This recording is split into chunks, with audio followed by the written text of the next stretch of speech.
সাফ চ্যাম্পিয়নশিপের জন্য দুপুরে মালদ্বীপের উদ্দেশ্যে দেশ ছাড়বে জাতীয় ফুটবল দল। ম্যাচ বাই ম্যাচ খেলে শিরোপা জয়ের লক্ষ্য জামাল ভুঁইয়াদের।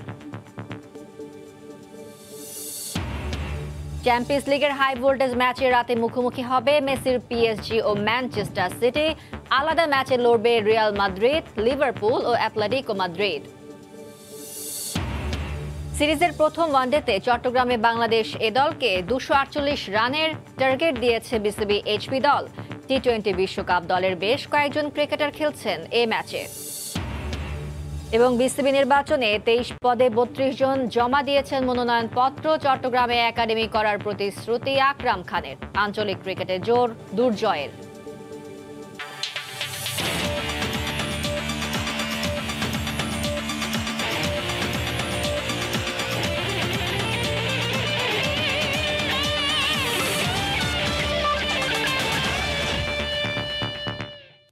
বিশ্বের নানা প্রান্তের খেলাধুলার খবর নিয়ে আমাদের নিয়মিত আয়োজন খেলার সময়, আর এই আয়োজনে আপনাদের সঙ্গে আছি আমি ফারজানা মুমু। সাফ চ্যাম্পিয়নশিপের জন্য আজ দুপুরে মালদ্বীপে যাবে বাংলাদেশ দল। এর আগে আসরের জন্য 23 সদস্যের চূড়ান্ত দল ঘোষণা করে বাফুফে।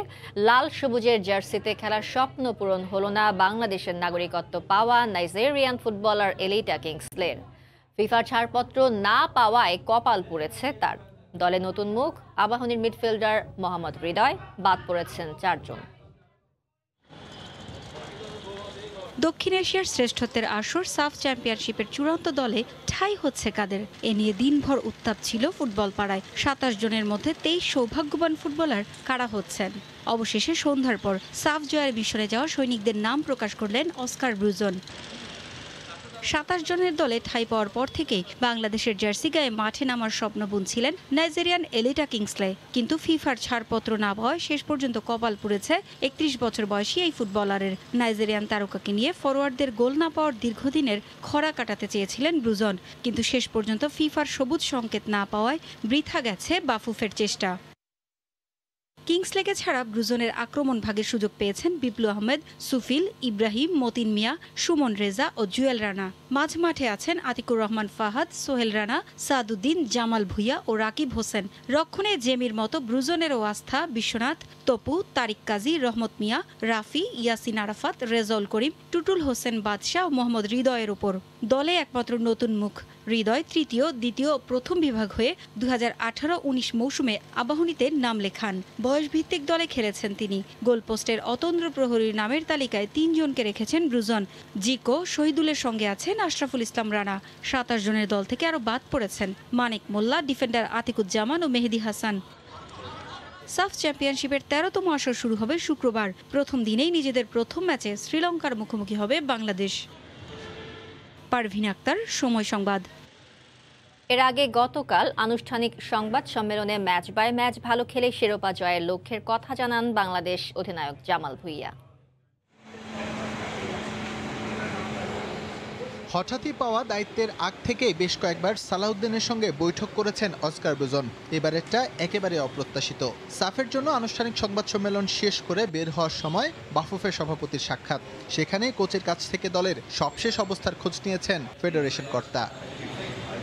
মাঠে আক্রমণাত্মক কৌশল অবলম্বন করলেও কথাবার্তায় বরাবরই রক্ষণাত্মক অস্কার ব্রুজন। বিশেষ করে সাফ চ্যাম্পিয়নশিপ নিয়ে এখনও উচ্চাসা শোনা যায়নি কোচের কণ্ঠে। এদিনও পুরনো কথাই শুনিয়েছেন। ভালো খেলার প্রত্যাশা তার, কিন্তু আত্মবিশ্বাস নেই শিরোপা জয়ের বিষয়ে।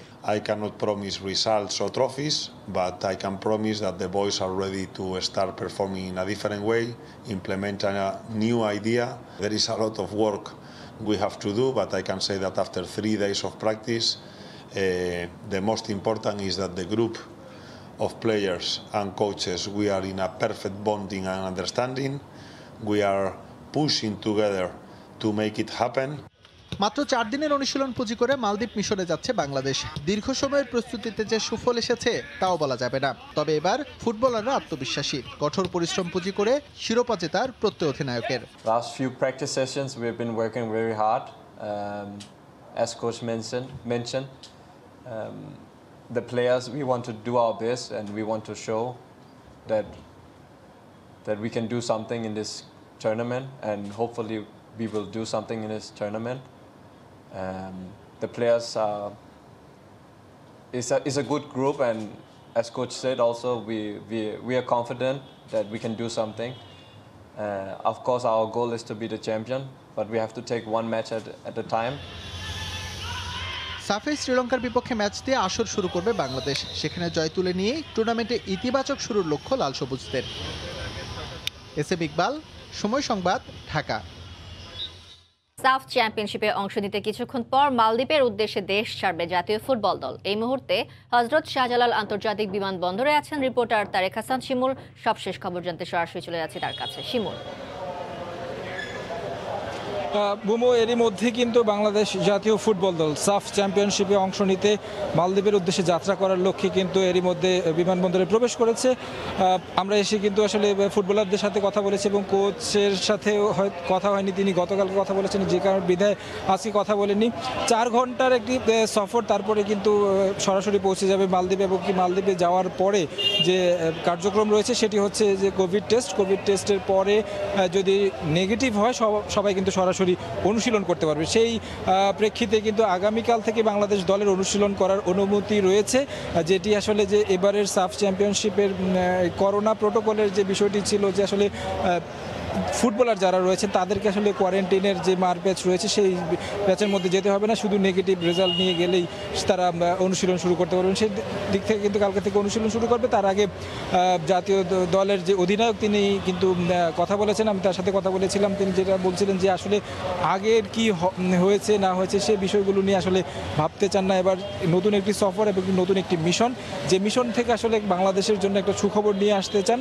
কোচ অস্কার ব্রোজনের সাথে খুব অল্প সময় কাজ করেছেন। জামাল ভুঁইয়া যেটা বললেন যে আসলে বেশ কিছু বিষয় আসলে কোচও তার কাছ থেকে জেনেছেন এবং তিনিও কোচকে বলেছেন। আরেকটা সবচেয়ে সুবিধার যে বিষয়টি হচ্ছে সেটি হচ্ছে অস্কার ব্রোজন দীর্ঘদিন কিন্তু মালদ্বীপে কাজ করেছেন, যে কারণে কিন্তু তিনি মালদ্বীপের বিভিন্ন মাঠ থেকে শুরু করে প্লেয়ারদের সম্পর্কেও জানা রয়েছে, সে কারণে তিনি একটা সুবিধার দেখছেন এখানে। তাছাড়া কোচ পাশাপাশি টেকনিক্যাল ডিরেক্টর পল স্মলিউজ আছেন এখানে। এইখানে একটা কিন্তু রয়েছে যে কোচ কিংবা টেকনিক্যাল ডিরেক্টর কারা আসলে ডাগ আউটে থাকবেন সেই বিষয়গুলো নিয়ে একটু জটিলতা রয়েছে, সেটা আসলে সময়ের সাথে হয়তো জানিয়ে দেওয়া হবে আসলে কারা মূলত ডাগ আউটে বাংলাদেশের দলের দায়িত্বে থাকবেন। তো মোমো, আমার কাছে বাংলাদেশ জাতীয় ফুটবল দলের সাফের উদ্দেশ্যে মালদ্বীপে যাত্রা এই ছিল সবশেষ খবর। ফিরছি আপনার কাছে। হযরত শাহজালাল আন্তর্জাতিক বিমানবন্দর থেকে এতক্ষণ সরাসরি যুক্ত ছিলেন সহকর্মী তারেক হাসান শিমুল, জানাচ্ছিলেন জাতীয় ফুটবল দলের মালদ্বীপের উদ্দেশ্যে যাত্রার সবশেষ খবর। স্পট ফিক্সিং এর অভিযোগে আরামবাগ ক্রীড়া সংঘ ও দলের কয়েকজন খেলোয়াড়ের বিরুদ্ধে যে শাস্তিমূলক ব্যবস্থা গ্রহণ করেছিল বাফুফের ডিসিপ্লিনারি কমিটি তা কমিয়েছে আপিল কমিটি। তবে ক্লাবটির কর্মকর্তাদের দেয়া শাস্তি বহাল রাখা হয়েছে। এর আগে স্পট ফিক্সিং এর অভিযোগে আরামবাগ ক্রীড়া সংঘকে 5 লাখ টাকা জরিমানা ও 2 বছর প্রথম বিভাগে খেলা বাধ্যতামূলক করে সিদ্ধান্ত দিয়েছিল বাফুফের শৃঙ্খলা কমিটি। তবে আরামবাগের আবেদনের প্রেক্ষিতে জরিমানা 5 লাখ টাকা বহাল রাখার সঙ্গে উপরের বিভাগে প্রমোশনের সুযোগ রাখা হয়েছে। এদিকে ক্লাবটির কয়েকজন ফুটবলারকে বাফুফে বিভিন্ন মেয়াদে নিষিদ্ধ করলেও এবার আবেদন করায় ফুটবলারদের 1 বছরের জন্য নিষিদ্ধ করা হয়েছে। আরামবাগ ক্রীড়া সংঘকে প্রথম বিভাগে নামিয়ে দিয়ে তাদেরকে সেখানে 2 বছরের জন্য আরামবাগ ক্রীড়া সংঘের প্রথম বিভাগে খেলার যে বিষয়টি বাধ্যতামূলক ছিল, সেখান থেকে অ্যাপিল কমিটির সকল বিষয়গুলো বিচার বিশ্লেষণ করে সেই বাধ্যতামূলক 2 বছর প্রথম বিভাগে খেলার বিষয়টাতে তারা রহিত করে। অর্থাৎ হচ্ছে আরামবাগ ক্রীড়া সংঘ প্রথম বিভাগেই খেলবে, বাট সেখানে যদি তারা ভালো রেজাল্ট করতে পারে সামনে যেমন প্রমোটেড হবে, বা রেজাল্ট যদি খারাপ হয় তারা ডেলিগেটেড হবে প্রথম বিভাগ থেকে। এই বিষয়টা যেমন তারা ডিসিশন নিয়েছে, এই একটা বিষয়, এবং অ্যাট দ্য সেম টাইম সেখানে আমাদের সকল খেলোয়াড়দের শাস্তিটা আসলে 1 বছর করা হয়েছে। পর্তুগালে চ্যাম্পিয়ন্স লিগের ম্যাচে আজ রাতে পোর্তোর মাঠে আতিথ্য নেবে লিভারপুল। এই মুহূর্তে লিসবনে আছেন আমাদের সহকর্মী তারেকুল হাসান আশিক। ম্যাচের আগে সবশেষ খবর জানতে সরাসরি যাচ্ছি তার কাছে। আশিক, ইউরোপের শীতের হিমের হাওয়া বইতে শুরু করলেও কিন্তু ফুটবল অঙ্গন কিন্তু আবার জমে উঠেছে, কারণ আজকে থেকেই শুরু হচ্ছে ইউরোপের অন্যতম জনপ্রিয় ফুটবলের আসর চ্যাম্পিয়ন্স লিগ। এবং আজকের ম্যাচগুলির কথা যদি আমরা বলি তাহলে আজকের এই যে কয়েকটি ম্যাচ রয়েছে, আজকে বেশ কয়েকটি গুরুত্বপূর্ণ দলের খেলা রয়েছে। যেরকম আজকে বার্সেলোনার খেলা রয়েছে, সেখানে মেসিবিহীন বার্সেলোনার দর্শকরা কতটুকু উপভোগ করবে সেটাও দেখার বিষয়। সেই একই সাথে আমরা জানি আজকে সেখানে বার্সেলোনার প্রতিপক্ষ যখন বায়ার্ন মিউনিখ, তখন সেই খেলাটি নিয়ে দর্শকের আগ্রহ নিশ্চয়ই রয়েছে। তারপরেও যেখানে মেসি নেই সেখানে আসলে বার্সেলোনার সমর্থকরা কিভাবে আসলে এই ম্যাচটিকে নেবেন সেটি দেখার বিষয়। ঠিক একই রকম ভাবে আমরা জানি যে আজকে ক্রিস্টিয়ানো রোনালদোর দল ম্যানচেস্টার ইউনাইটেডের খেলাও রয়েছে, তার পাশাপাশি বর্তমান যে চেলসি খেলাও রয়েছে, বর্তমান চ্যাম্পিয়ন। তো সবকিছু মিলিয়ে প্রথম দিনেই কিন্তু বেশ কিছু রোমাঞ্চ অপেক্ষা করছে দর্শকদের জন্য, এবং ইউরোপের দর্শকরাও একটি নির্দিষ্ট সময় কিন্তু একটা বিরতির মধ্যেই ছিলেন বলা যায়। খুব বড় টুর্নামেন্ট ছিল না, সেই জায়গা থেকে আজকে নতুন করে আমরা জানি যে এই গ্রীষ্মের শেষ পর্যায়ে এসে এই ফুটবলের জন্যই তারা অপেক্ষা করে থাকেন, কারণ হচ্ছে শীতকালে বিনোদনের খুব একটা বেশি সুযোগ হয়ে ওঠে না ইউরোপে। তো এই চ্যাম্পিয়ন্স লিগকে ঘিরেই কিন্তু পুরো ইউরোপের যে অঙ্গন সেটি আবার জমজমাট হয়ে ওঠে। তো এরই মধ্যে আমরা জানি যে প্রত্যেকটি দলে কিন্তু বেশ কিছু রকম পরিবর্তন এসেছে, এবং সেই পরিবর্তনগুলো নিয়েই কিন্তু যে দলগুলি এবার চ্যাম্পিয়ন্স লিগে অংশ নিচ্ছে। এবং আপনি জানেন যে আজকে যে খেলাটি রয়েছে বা প্রথম যে ম্যাচটি বার্সেলোনা এবং বায়ার্ন মিউনিখের, সেই ম্যাচটিকে ঘিরেই দর্শকদের বেশি আগ্রহ রয়েছে। তারপরে পর্তুগিজ সমর্থকদের আগ্রহের জায়গাটা রয়েছে কিন্তু ম্যানচেস্টার ইউনাইটেডের ম্যাচকে ঘিরে, কারণ সেখানে ক্রিস্টিয়ানো রোনালদো আজকে কিন্তু দলে রয়েছেন, যদিও কাভানি খেলতে পারছেন না সেই ম্যাচটিতে। এর মধ্যেই কিন্তু আমরা দেখেছি যে ইউরোপিয়ান যে দর্শকরা রয়েছেন তারা কিন্তু তাদের যে আগ্রহের কথা জানিয়েছেন যে তারা আসলে এইবার যেরকম গত বছর অল ইংলিশ ফাইনাল যেটি দেখেছে, তারা আসলে এবার একটু পরিবর্তন চান, কারণ বিভিন্ন সময় কিন্তু দেখা গেছে যে বিভিন্ন দল এই চ্যাম্পিয়ন্স লিগে কিন্তু রাজ করেছে। ঠিক একই রকম ভাবে পরিবর্তনটা দর্শক পছন্দ করেন। তো সেই দিক থেকে এবারও চ্যাম্পিয়ন্স লিগ খুব জমজমাট হবে বলে দর্শকরা মনে করছেন। তো এই ছিল আসলে মোমো পর্তুগাল থেকে চ্যাম্পিয়ন্স লিগ শুরু পরবর্তী উন্মাদনার সবশেষ খবর। মোমো, চ্যাম্পিয়ন্স লিগ এবং পোর্তো লিভারপুলের ম্যাচ নিয়ে সবশেষ খবর জানাতে পর্তুগালের লিসবন থেকে এতক্ষণ সরাসরি যোগ দিয়েছিলেন সহকর্মী তারিকুল হাসান আশিক। চট্টগ্রামে 4 ম্যাচ সিরিজের প্রথম ওয়ানডেতে লড়ছে বাংলাদেশ এ দল ও হাই পারফরম্যান্স ইউনিট। ম্যাচের সবশেষ খবর জানাতে চট্টগ্রামের জহুর আহমেদ চৌধুরী স্টেডিয়াম থেকে সরাসরি যুক্ত হচ্ছেন রিপোর্টার পার্থপ্রতিম বিশ্বাস। পার্থ, ধন্যবাদ। আমরা এখন আছি চট্টগ্রামের জহুর আহমেদ চৌধুরী স্টেডিয়ামে। বাংলাদেশ এ দল ও এইচপি দলের মধ্যে আজকে 3টি ওয়ানডের মধ্যে প্রথম ওয়ানডে ম্যাচ অনুষ্ঠিত হচ্ছে। এই মুহূর্তে এ দল ব্যাটিং করছে এবং তারা 249 রানের জয়ের লক্ষ্য নিয়েই কিন্তু ব্যাট করছে। এর আগে আমরা দেখেছি এইচপি দল ব্যাটিং করেছিল এবং তারা 248 রান সংগ্রহ করেছিল 60 উইকেট হারিয়ে। চট্টগ্রামের জহুর আহমেদ চৌধুরী স্টেডিয়ামে আজ যে 3 ম্যাচ অনুষ্ঠিত হচ্ছে, ক্রিকেট প্রেমী ও বাংলাদেশ ক্রিকেট বোর্ডের এই খেলার প্রতি থাকছে আজকে কিন্তু বিশেষ দৃষ্টি। তার কারণ হচ্ছে টি-20 বিশ্বকাপ খেলতে ওমানে উড়ে যাওয়ার আগে সিরিজের প্রথম 2টি ম্যাচে এই দলের হয়ে খেলবেন জাতীয় দলের তারকা মুশফিকুর রহিম। কিছুক্ষণ পরে হয়তো যদি উইকেট যায় তাহলে ব্যাটিং করতে নামবেন। সেক্ষেত্রে সৌম্য সরকার, আমিনুল ইসলাম, বিপ্লব আর শামীম পাটোয়ারিও কিন্তু দলে রয়েছেন। সেক্ষেত্রে বিপ্লব বিশ্বকাপের জন্য ঘোষিত 15 জনের দলের যে সদস্য, সেই সদস্যের মূল দলের সদস্য নন, তাকে রিজার্ভ হিসেবে রাখা হয়েছে এবং মূল দলের সঙ্গে ওমান সফর করবেন তিনি। এই 2টি ম্যাচেই ব্যাট পেছে থাকা মুশিকে ঘিরেই কিন্তু রয়েছে যত আগ্রহ। বিশ্বকাপ স্কোয়াডের যে কয়জন এই সিরিজে খেলুক, তারা প্রথম 2টি ম্যাচে কিন্তু খেলবে, যার প্রথমটি অনুষ্ঠিত হচ্ছে আজ এবং এর পরের ম্যাচটি অনুষ্ঠিত হবে বৃহস্পতিবার। শেষ ম্যাচ 2 অক্টোবর। টি-20 বিশ্বকাপ খেলতে 3 অক্টোবর ওমানের উদ্দেশ্যে কিন্তু দেশ ছাড়বে মাহমুদুল্লাহ রিয়াদের নেতৃত্বাধীন জাতীয় ক্রিকেট দল। মুশফিকুর রহিমও কিন্তু মিস্টার ডিপেন্ডেবল খ্যাত মুশফিকুর রহিমের প্রতি কিন্তু এই ম্যাচে সবার আসলে নজর থাকবে, যার কারণ হচ্ছে টেস্ট এবং ওয়ানডেতে সমানে আলো ছড়ানো মুশি টি-20 পারফরমেন্স নিয়ে কিছুটা কিন্তু চিন্তিত রয়েছে নির্বাচকরা, যে কারণে আজকের ম্যাচে মুশফিক কেমন খেলে সেটি কিন্তু এখন অনেকটাই দেখার বিষয়। তবে এই দলের নেতৃত্বে আজকের খেলায় আছেন বাংলাদেশ টেস্ট দলের অধিনায়ক মমিনুল হক এবং এইচপি দলের নেতৃত্বে আছেন যুব বিশ্বকাপ জয়ী অধিনায়ক আকবর আলী। আজকে সকালে যখন এইচপি দল ব্যাটিং করছে সেক্ষেত্রে তানজিদ হাসান অসাধারণ একটি ইনিংস খেলেছে। আমরা দেখেছি 81 রানের একটি আলো ঝলমল ইনিংস তিনি খেলেছেন। পারভেজ হোসেন বেশিক্ষণ ক্রিজে স্থায়ী হতে পারেননি, তিনি 3 রান সংগ্রহ করেছেন। মাহমুদুল হাসান জয় আমরা দেখেছি অসাধারণ শুরু করেছিলেন তিনি, কিন্তু বেশিক্ষণ ক্রিজে স্থায়ী হতে পারেননি, তিনি 38 রান সংগ্রহ করেছে। সাদাত হোসেনের কথা না বললেই নয়, অসাধারণ কিছু দৃষ্টিনন্দন শট কিন্তু তিনি মাঠের বিভিন্ন প্রান্তে ছড়িয়ে খেলেছেন, সেক্ষেত্রে তিনি অসাধারণ একটি ইনিংস খেলেছেন। তবে তৌহিদ হৃদয় 9 রান সংগ্রহ করেছেন এবং আকবর আলী 28 রান সংগ্রহ করেছে। এবং বোলারদের ক্ষেত্রে রুবেল হাসান কোনো উইকেট পায়নি, শাহাদুল ইসলাম 1টি উইকেট পেয়েছেন, কামরুল ইসলাম 1টি উইকেট পেয়েছেন এবং মোসাদ্দেক 2টি উইকেট পেয়েছেন। সেক্ষেত্রে বলা যায় আজকের যে খেলা এই মুহূর্তে ব্যাটিং করছে এই দল এবং তারা 249 রানের জয়ের লক্ষ্যেই ব্যাটিং করছে। আমরা জানি চট্টগ্রামের সাগর পাড়ের যে স্টেডিয়াম জহুর আহমেদ চৌধুরী স্টেডিয়াম, এই স্টেডিয়ামে কিন্তু আসলে প্রচুর রান হয়। সেক্ষেত্রে ক্রিজে টিকে থেকে যদি খেলতে পারে সেক্ষেত্রে আসলে যারা ভালো খেলবে তারাই কিন্তু এই ম্যাচে জয় পাবে, সেটি কিন্তু নির্দ্বিধায় বলা যায়। তো এই মুহূর্তে 249 রানের জয়ের লক্ষ্য নিয়ে ব্যাট করছে এ দল। তো এই ছিল আমার কাছে এখনো পর্যন্ত নগরীর জহুর আহমেদ চৌধুরী স্টেডিয়াম থেকে এখানকার সর্বশেষ খবর। বাংলাদেশ এ দল ও হাই পারফরমেন্স ইউনিটের ওয়ানডে ম্যাচের সবশেষ খবর জানাতে চট্টগ্রাম থেকে এতক্ষণ সরাসরি যুক্ত ছিলেন সহকর্মী পার্থপ্রতিম বিশ্বাস। বিসিবি পরিচালনা পরিষদ নির্বাচনে 23 পদের জন্য মনোনয়ন নেয়া 32 জনই তাদের মনোনয়নপত্র জমা দিয়েছেন, জানিয়েছেন বিসিবি নির্বাচনের presiding officer SM Kabirul Hasan. এর মধ্যে বিনা প্রতিদ্বন্দ্বিতায় নির্বাচিত হয়েছেন 7 প্রার্থী। পুনরায় নির্বাচিত প্রার্থীরা কাজ করতে চান নতুন উদ্যমে, নতুন মেয়াদে নির্দিষ্ট কিছু পরিকল্পনা ধরেই এগোতে চান তারা। সঙ্গে বোর্ডের সম্ভাব্য নতুনদের আশাটাকেও ইতিবাচক হিসেবে দেখছেন তারা।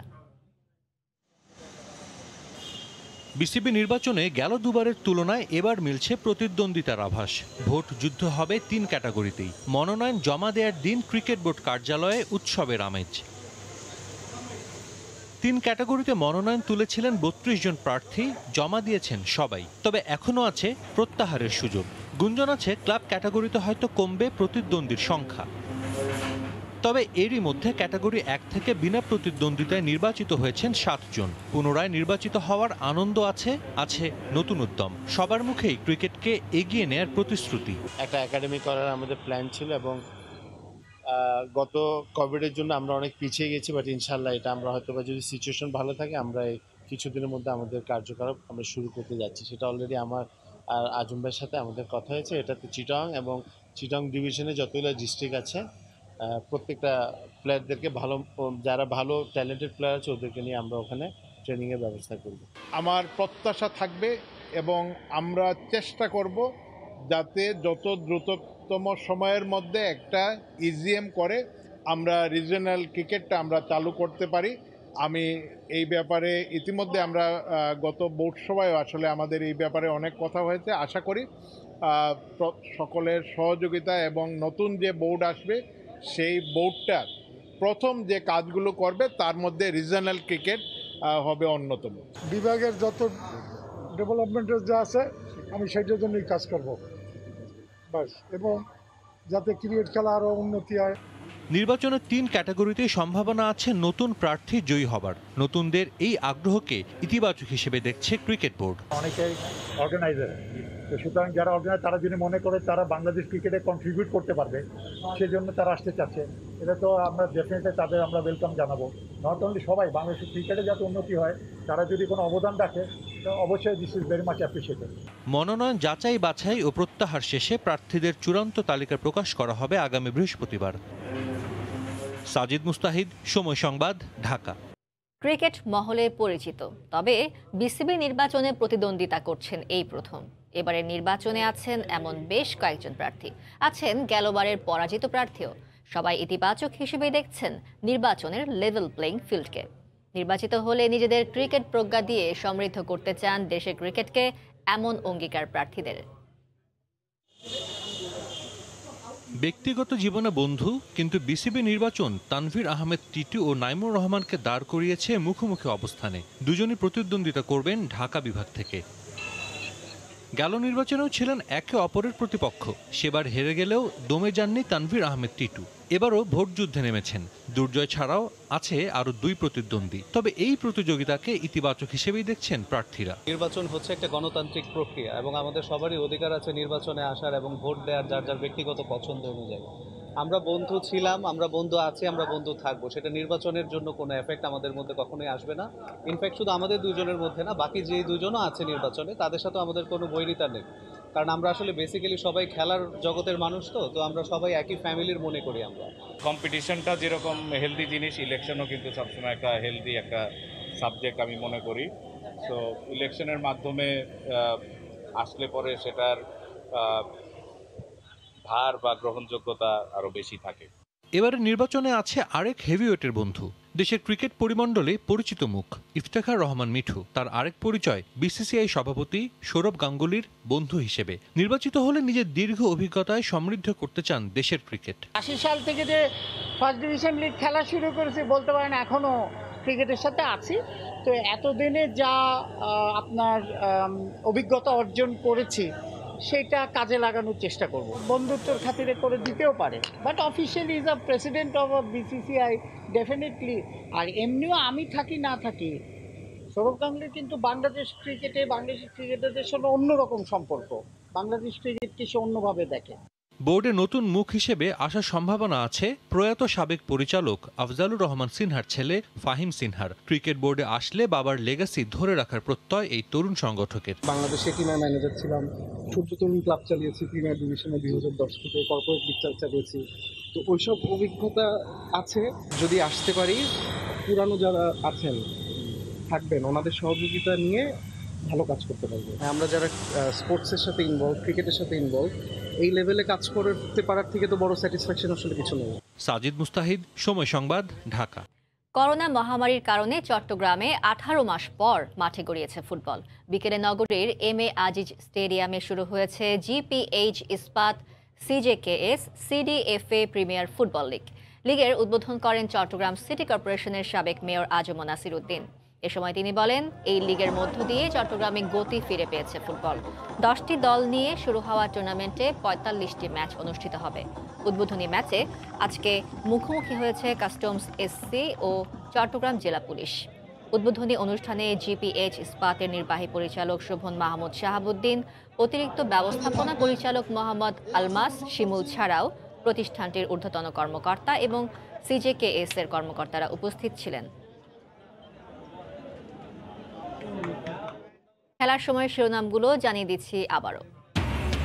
সাফ চ্যাম্পিয়নশিপের জন্য দুপুরে মালদ্বীপের উদ্দেশ্যে দেশ ছাড়বে জাতীয় ফুটবল দল। ম্যাচ বাই ম্যাচ খেলে শিরোপা জয়ের লক্ষ্য জামাল ভুঁইয়াদের। চ্যাম্পিয়ন্স লিগের হাই ভোল্টেজ ম্যাচে রাতে মুখোমুখি হবে মেসির পিএসজি ও ম্যানচেস্টার সিটি। আলাদা ম্যাচে লড়বে রিয়াল মাদ্রিদ, লিভারপুল ও অ্যাথলেটিকো মাদ্রিদ। এবং বিসিবি নির্বাচনে 23 পদে 32 জন জমা দিয়েছেন মনোনয়নপত্র। চট্টগ্রামে একাডেমি করার প্রতিশ্রুতি আকরাম খানের। আঞ্চলিক ক্রিকেটে জোর দুর্জয়ের। এই ছিল খেলার সময়, সঙ্গে থাকুন।